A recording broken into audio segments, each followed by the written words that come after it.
This channel does not promote any violent, harmful, or illegal activities. All content provided by this channel is meant for an educational purpose only. UEM Jaipur is a perfect target for prospective students aspiring for good jobs, good education with future-ready skills. আরো একটা বড় খবর অত্যন্ত তাৎপর্যপূর্ণ। নির্বাচন কমিশনের পরিসংখ্যানে বিস্ফোরক। গত 23 বছরে রাজ্যের সীমান্তবর্তী জেলায় অস্বাভাবিক ভোটার বৃদ্ধি হয়েছে। 2002 থেকে 2025 মধ্যে রাজ্যে ভোটার বৃদ্ধির গড় 67.28%। কিন্তু রাজ্যের একাধিক জেলায় গড় অনেক বেশি। ভোটার বৃদ্ধির গড়ে সেঞ্চুরি করে তাক লাগিয়ে দিয়েছে সীমান্ত লাগোয়া উত্তর দিনাজপুর। ভোটের হাওয়া প্রবল বেগে বইতে শুরু করেছে রাজ্যে। সৌজন্যে এসআইআর। নিবিড় সমীক্ষার পর বাংলার ভোটার লিস্টে কত নাম থাকবে আর কত বাদ যাবে তা নিয়ে এপক্ষ ওপক্ষের লড়াই তুঙ্গে।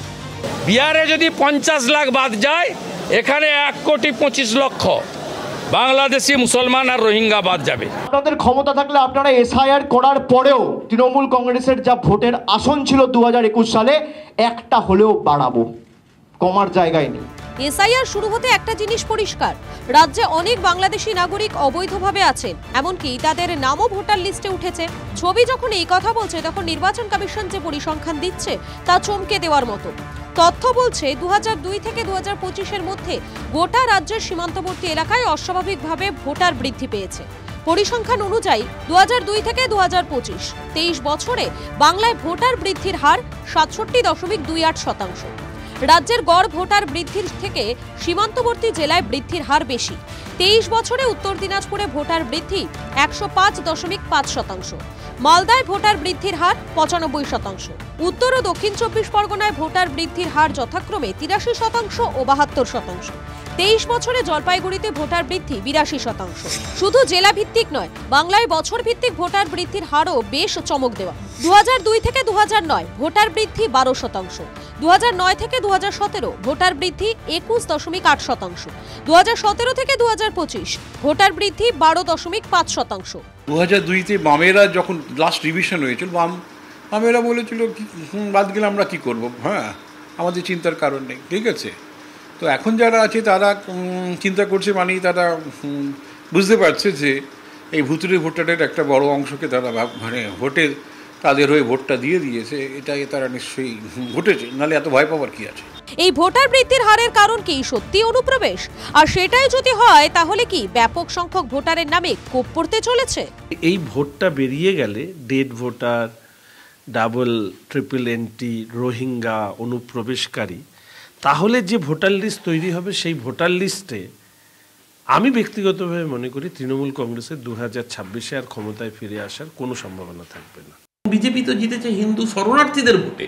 মমতা বন্দ্যোপাধ্যায়ের ভয় নেই, কারণ মমতা বন্দ্যোপাধ্যায় জানেন বাংলার 10.5 কোটি মানুষ তাকে পুনরায় নির্বাচিত করবে। ভয়টা বিজেপির যে মেন ভোট ব্যাংক, সেই ভোট ব্যাংকটা সরে গেলে, লিডার অফ অপোজিশন হতে গেলে যে 30টা আসন লাগবে সেটাও বিজেপির জুটবে না। একদিকে এসআইআর এর কাজ চলছে, অন্যদিকে রাজনীতির লড়াই। এর সঙ্গেই জুড়ছে পরিসংখ্যানের খেলা, যা বিতর্কের পালে হাওয়া দেওয়ার জন্য যথেষ্ট। শ্রাবন্তী সাহার রিপোর্ট, TV9 বাংলা। এদিকে দেখুন, স্যার বাড়ির দরজায় কড়া নাড়তে ঝুড়ি থেকে অনেক বিড়াল বেরিয়ে পড়েছে। কোথাও বাংলাদেশি নাগরিকের হাতে ভোটার কার্ড, কোথাও আবার তৃণমূল বিধায়কের জোড়া ভোটার কার্ড। কিন্তু হ্যাঁ, সব ভোটার কার্ডের মূল্য এক নয়। স্যার শুরু হতেই রাজ্যে বিভিন্ন প্রান্তে যে ছবি উঠে আসছে তাতে একটা বিষয় নিশ্চিত, গত 2 দশকে প্রচুর বাংলাদেশি নাগরিক পাকাপাকিভাবে বাংলায় থাকতে শুরু করেছেন। যা এতদিন ছাইচাপা ছিল, স্যার সেটাই প্রকাশ্যে নিয়ে এসেছে। পূর্ব বর্ধমানে কেতুগ্রামে শান্তিনগর গ্রাম, নামের মতোই শান্তি এলাকায়, কিন্তু স্যার আসতেই কয়েকজন ভোটারের মন অশান্ত। 2002-এর ভোটার লিস্টে নাম নেই, ম্যাচিং হচ্ছে না। এতদিন চুপ থাকলেও এখন প্রকাশ্যেই বলছেন বাংলাদেশ থেকে এসেছেন, তাই নাম নেই 2002-এর লিস্টে। ভয় লাগে, আমরা আসছি এত কষ্ট করে এক দেশের থেকে, আবার কি হবে সেটা আপনারাই জানেন। হ্যাঁ, আমাদের কাগজপাতি তো সবই আছে, আমাদের কোনো কাগজপাতি না থাকা নেই।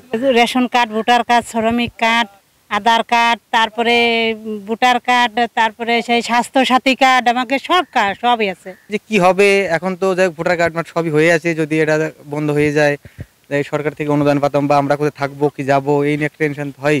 বাংলাদেশ থেকে ভারতে এসছি, সরকার জন্য আমাদের যেভাবে এসছি আমাদের জন্য গ্রহণ করে নেয়, আমাদের জন্য নাগরিকত্ব দেয়। অঞ্জলি, জয়ন্তী, সুখদেবদের বিশেষ চিন্তার কিছু নেই, কারণ সিএএ অনুযায়ী তাদের ভারতীয় নাগরিক হওয়া খুব সহজ, আর সেটাকেই হাতিয়ার করে এবার এই পরিবারগুলোর পাশে দাঁড়াতে চাইছে বিজেপি। বাংলাদেশ থেকে যে সমস্ত হিন্দু ভোটাররা ভারতবর্ষে এসছেন, যাদের 2002 সালে ভোটার লিস্টে নাম নেই বা বাবার নাম নেই, তাদের ভয় পাওয়ার কোনো কারণ নেই। তাদেরকে সিএ ফর্ম ফিল আপ করে ভোটার লিস্টে নাম নথিভুক্ত করা যাবে। প্রশ্ন, এতদিন কেন তারা সিএতে আবেদন করলেন না, আর বাংলাদেশ থেকে ভারতে এসে ভারতীয় পরিচয়পত্রই বা এত সহজে পেয়ে গেলেন কিভাবে, কার হাত ধরে? কাসুন্দি আপাতত কেউই ঘাটছেন না, কিন্তু স্থানীয় তৃণমূল নেতা বেজায় রবেই বলছেন নথি না থাকলে তারা তৈরি করে দেবেন। ডকুমেন্টস, যে সমস্ত ডকুমেন্ট 13টা যে ডকুমেন্টস আছে সেই মধ্যে ডকুমেন্টস আমরা টেস্ট করব, যেটা বিজেপি মনে করছে যে অনলাইনভাবে এই নামগুলো বাদ দেবো, আমরা কিন্তু এরকম একটা নামও বাদ দিতে দেবো। নথি তৈরি হয়ে যাবে, কিন্তু সেই নথি ভবিষ্যতে আবার নতুন কোনো বিপদ রেখে আনবে না তো? যারা নিজেরাই স্বীকার করেছেন তারা বাংলাদেশ থেকে এসেছেন, তারা কেন সিএএ অনুযায়ী পাকাপাকিভাবে ভারতের নাগরিক হয়ে ওঠার চেষ্টা করছেন না? এই ভয় ও আতঙ্ক কি নিজেদের ডেকে আনা নয়?